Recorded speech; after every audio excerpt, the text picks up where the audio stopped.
என் லைஃப்பில் இந்த மாதிரி ஒரு பெயின்ஃபுல்லான ஒரு சுச்சுவேஷனை நான் ஃபேஸ் பண்ணதே கிடையாது. மனசு முழுக்க வலி வலி மட்டும்தான். இந்த சுற்றுப்பயணத்தில் என்னென்ன மக்கள் பார்க்க வராங்க, அதுக்கு ஒரே ஒரு காரணம் தான், அவங்க என் மேலே வச்சிருக்கிற அன்பும் பாசமும். அந்த அன்புக்கும் பாசத்துக்கும் நான் எப்பவும் கடமைப்பட்டிருக்கிறேன்.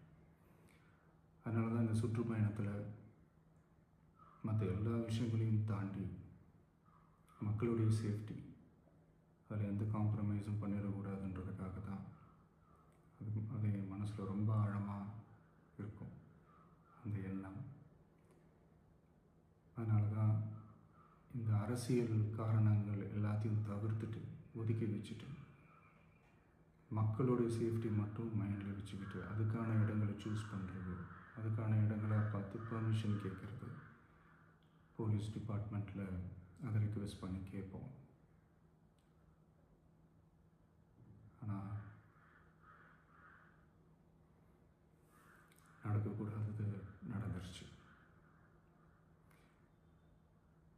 ஆனால் மனுஷன் தானே, அந்த நேரத்தில் அத்தனை பேர் பாதிக்கப்பட்டு இருக்கும்போது எப்படி அந்த ஊரை விட்டுட்டு என்னால் கிளம்பி வர முடியும்? நான் திரும்ப அங்கே போகணும்னு இருந்துச்சுன்னா அதை ஒரு காரணம் காட்டி அங்கே வேறு சில பதட்டமான சுச்சுவேஷன்ஸ், வேறு சில அசம்பாவிதங்கள், அந்த மாதிரி எதுவும் நடந்துடக்கூடாதுன்றதுக்காக தான் நான் அவாய்ட் பண்ணேன்.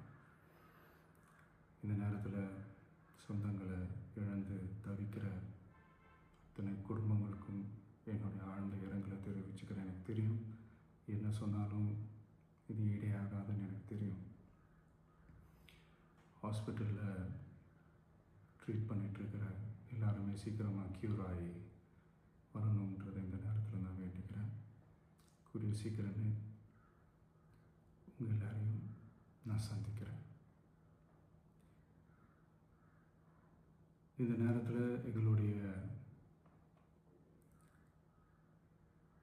வலிகளை, எங்களுடைய நிலைமையை புரிஞ்சுக்கிட்டு எங்களுக்காக பேசின அரசியல் கட்சிகளை சார்ந்த நண்பர்கள், தலைவர்கள் அனைவருக்கும் என்னுடைய நன்றியை தெரிவிச்சுக்கிறேன். கிட்டத்தட்ட ஒரு 5 மாவட்டத்துக்கு பிரச்சாரத்துக்கு போனோம். இந்த மாதிரி எதுவுமே நடக்கல. ஆனால் கரூரில் மட்டும் ஏன் எப்படி நடக்குது, எப்படி நடக்குது?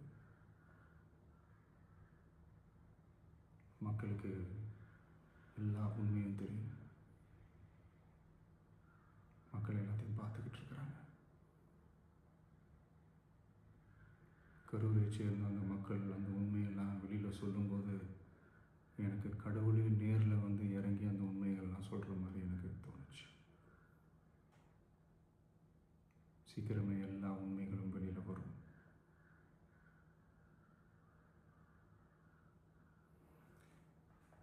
எங்களுக்கு தரப்பட்ட இடத்துல நாங்கள் போய் அந்த அந்த ஸ்பாட்டில் நின்று நாங்கள் பேசிட்டு வந்தோம். அதை தாண்டி எந்த தவறும் எங்கள் சைடில் நாங்கள் எதுவுமே செய்யலை. பட் இருந்தாலும் எங்கள் கட்சியை சேர்ந்த நிர்வாகிகள், தோழர்கள் மேலே எஃப்ஐஆர், அது மட்டும் இல்லை சோஷியல் மீடியாவை சேர்ந்த நண்பர்கள், தோழர்கள் அவங்க மேலே எஃப்ஐஆர்லாம் போட்டு இப்போ பிடிச்சிக்கிட்டு இருக்கிறாங்க.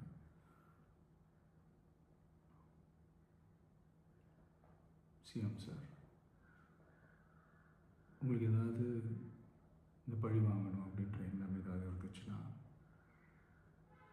என்ன வேணாலும் பண்ணுங்க. அவங்க மேலே கை வைக்காதீங்க. நான் ஒன்று வீட்டில் இருப்பேன், இல்லை நான் ஆஃபீஸில் இருப்பேன். என்ன வேணாலும் செய்யுங்க. நண்பர்களே, தோழர்களே, நம்மளோட அரசியல் பயணம் இன்னும் ஸ்ட்ராங்காக, இன்னும் தைரியத்தோட